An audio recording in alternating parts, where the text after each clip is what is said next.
Oh, look at that, guys.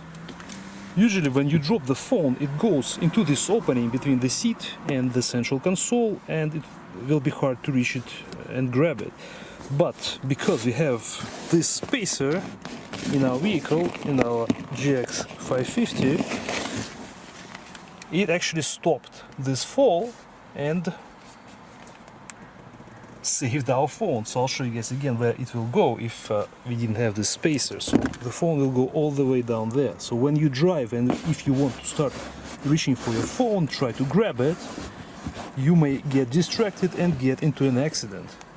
But by having this spacer, this will prevent these problems.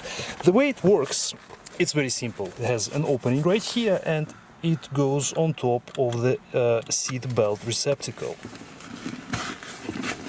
Push it into this opening and now all the small items that you have won't fall down underneath the seat. Very simple solution, guys.